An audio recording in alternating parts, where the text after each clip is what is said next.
What's going on, my fellow freelancers? Your dude Sly here, back at it with another Anthem video for you. This time, however, it'll be a quick one. In this video, we're going to be talking about PC specs and support for graphics. Now, I made a video for PC specs a while ago, but it was specs that were for the closed alpha, which, by the way, I'm still not able to talk about or share my experiences with, which I'm kind of bummed out about, while, tons of other people have all these, hands-on gameplay videos coming out. But anyway, that's a totally different story. The official PC specs have been shared over on the EA website, and like I mentioned in my last video, the recommended specs are much beefier than the alpha specs. So let's start by taking a look, guys. Minimum specs, and for those who play the alpha, these might look familiar. These specs are pretty much the same as the alpha's recommended specs, however, the GPUs are a little less. So starting off with CPU, you need a CPU Core i5-3570, or on the AMD side of things, FX 6350, 8 gigs of RAM for both. As for GPUs, NVIDIA GTX 760 or AMD Radeon 7970 or an R9 280X with at least 2 gigs of memory, and it has to be DirectX 11 compatible, along with a hard drive that has at least 50 gigs of free space. These are surprisingly low specs for a game that's going to be as beefy as Anthem and looks as good as Anthem does. Now, all those fast movements, the vertical space, the jungle-like textures, explosions, weapons, armor, etc., they must have optimized the hell out of this game, which of course is always good for us. Now, moving on to the recommended specs, like I mentioned, much beefier. Also, just as a heads up, guys, the recommended specs are not the specs needed to run Anthem on ultra or high, 4K 60 frames per second. Recommended specs are simply a baseline of what's needed to run the game at what the developer deems is the right look or feel. Usually that translates to 1080p 60 frames per second on medium-high settings. So with that said, for recommended settings on the CPU side of things, you're going to need a Core i7-4790 or on AMD, Ryzen 3 1300X. RAM bumped up to 16 gigs this time for both. As for the big one here, the GPU, you will need a GTX 1060/RTX 2060 or AMD RX 480 with a minimum of 4 gigs of VRAM. Also goes without saying, 50 gigs of free hard drive space. And if you own any one of those GPUs, you don't have to worry about DirectX 11. So while these recommended, specs aren't super high, an i7 with a GTX 1060 or RX 480, that's really no slouch of a gaming PC. But still, we all know Anthem could probably eat up twice as much.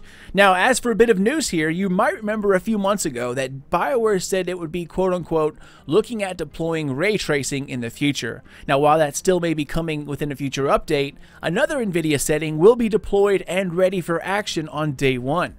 DLSS, or Deep Learning Super Sampling, is a new way of helping your PC render games with higher visual fidelity, all the while boosting performance. And while I'm definitely no expert in this area, I do know the gist of ray tracing and DLSS along with what they do. So if you're new to this, then let's explain a little bit here. Basically, DLSS is a much better version of anti-aliasing, while it also uses a lot less resources. NVIDIA has these huge deep learning PCs, and what's happening is that technicians input a piece of the game that have been created with the highest visual fidelity possible, sort of like a master file or a mother file that the PC looks to recreate, and then lets the deep learning network runs simulation after simulation, with each one improving upon the other, and by doing this, it teaches itself how to fix or tweak the visuals to look like the mother image it was given. After a certain period of time, the deep learning PC can learn how to render the game most efficiently and with the greatest benefit to visuals, all the while keeping resources as low as possible. All of this trial and error knowledge is uploaded to the latest NVIDIA drivers and then sent out to all the RTX users. That's then used by the RTX's tensor cores in game. So you get these incredible visuals in just the right spots on just the right details, instead of blanketing the entire game, which is of course hogs a ton of resources.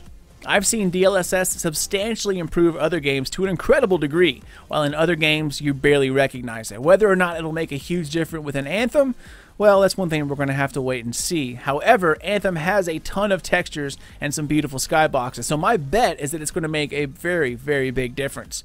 Now, of course, NVIDIA had to release a couple of beautiful looking trailers for this announcement, and trailers captured while running a dual RTX 2080 Ti setup doesn't really relate to real world visuals very well. So ultimately, we're going to have to wait and see what it looks like for ourselves. Either way, if you are capable of running a DLSS setup, then it should offer another step up in the visual department while reducing your GPU load. That, of course, means more frames at better resolutions. Now, as far as ray tracing, the technology is still within its early stages and also pretty taxing to run. However, what it's done to Battlefield 5 is pretty awesome, and hopefully Anthem can make use of it somewhere down the road. Now, unless I missed something, I really haven't heard any news concerning Anthem and ray tracing in quite some time. Another thing we're going to have to wait on. But yeah, that's about it, guys. Just a quick video going over some of the PC specs and news about DLSS support. I'll have a lot more news videos coming out soon, so stay tuned for those. But for now, that's it, guys. As always, thank you for watching and for supporting Sly Nation. If you're new to the channel, then welcome, my friend. Subscribe for many more Anthem videos, as well as content concerning Destiny 2 and Division 2. Feel free to spank the thumbs up, but only if you enjoyed yourself, and comment down below if you're lucky enough to own an RTX card, and if you're excited for DLSS, or if frames are all that really matter to you.